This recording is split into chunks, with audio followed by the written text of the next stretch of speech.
Hello प्यारे बच्चों, कैसे हैं आप सब लोग। आशा करती हूँ आप लोग बहुत अच्छे होंगे। मैं हूँ आपकी हिंदी की अध्यापिका और हिंदी की कक्षा में एक बार फिर से आप सबका स्वागत है। बच्चों, आज हम पढ़ेंगे पाठ नंबर 12 जिसका नाम है कूड़ेदान। तो बच्चों, कूड़ेदान की आत्मकथा है। ये आत्मकथा क्या होती है बच्चों?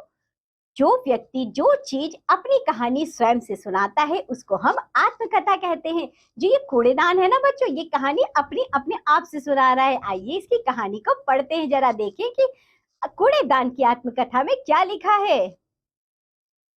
यहाँ देखो, चीज हूं मैं बड़े काम की, सोचो मेरा नाम, ज्यादा नहीं है मेरा दाम, आता हूं मैं सबके काम। तो बच्चों, ऐसे क्या वस्तु है?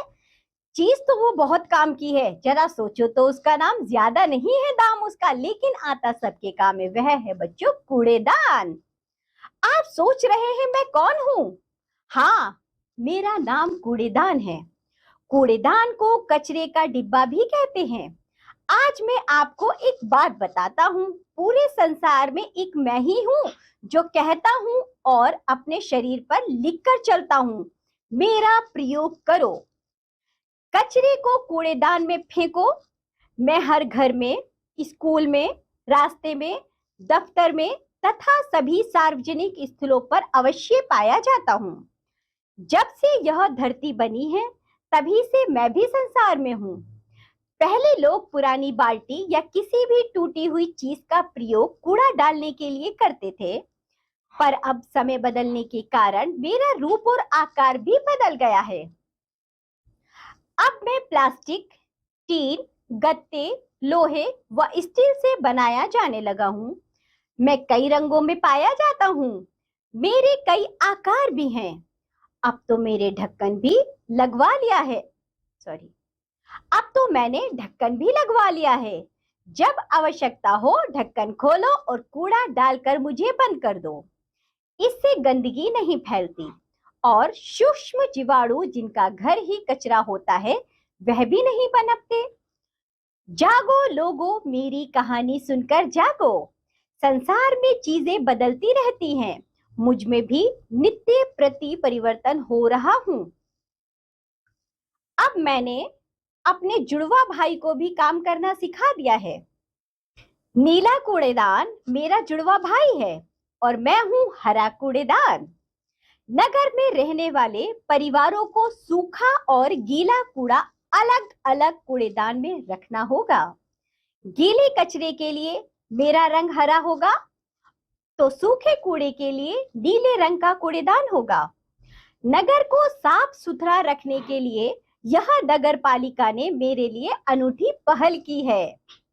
प्लास्टिक, कांच, पन्नी आदि कचरा नीले कूड़ेदान में, तो भोजन, सब्जी, फल, छिलके हरे कूड़ेदान में डालने होंगे। मेरा इस्तेमाल करने से मच्छर और मक्खियां कम हो जाएंगी और इनसे फैलने वाली बीमारियों से भी छुटकारा मिलेगा। आपको एक बात बताऊं, जब आप मेरा प्रयोग करते हैं तो मुझे बहुत खुशी मिलती है, परंतु जब आप कूड़ा इधर उधर फेंकते हैं तो मुझे बहुत दुख होता है। यदि आप कूड़ा इधर उधर फेंकेंगे तो गंदगी फैलेगी। गंदगी से हैजा, पेचिश और डेंगू जैसे भयंकर रोगों के फैलने का भय रहता है। आप जानते हैं कि स्वास्थ्य हमारे लिए अनमोल खजाना है। यदि व्यक्ति का स्वास्थ्य खराब है तो उसके लिए सभी सुख बेकार हैं। केवल स्वस्थ व्यक्ति ही सभी सुखों का आनंद ले पाता है। हमारे प्रधानमंत्री श्री नरेंद्र मोदी जी ने एक अभिनय चलाया है जिसे स्वच्छ भारत कहा जाता है। उनके इस महान कार्य में हम सबको अपना सहयोग देना चाहिए।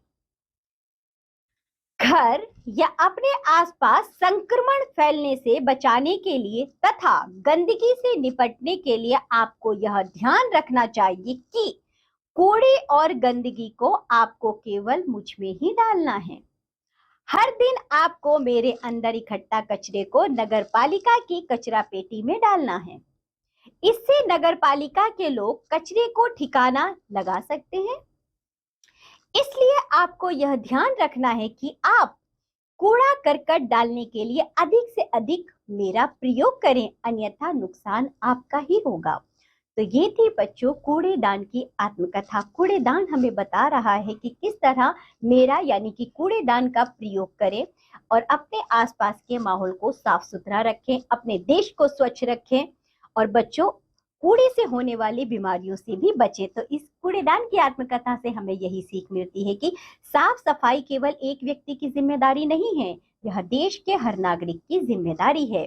तो चलिए बच्चों, आज के पाठ में इतना ही। हमने पढ़ी कूड़ेदान की आत्मकथा, हमें बहुत अच्छा लगा पढ़ के, बहुत अच्छी सीख मिली है इससे जो सीख मिली है आप लोग उसका जीवन में प्रयोग करेंगे। तो ये पाठ होता है यहाँ समाप्त। नीचे बच्चों इस पाठ से संबंधित शब्दार्थ और अभ्यास कार्य दिया गया है, उसे आप खुद से करेंगे। अब हम मिलेंगे आपसे अगली कक्षा में, तब तक के लिए बाय बच्चों।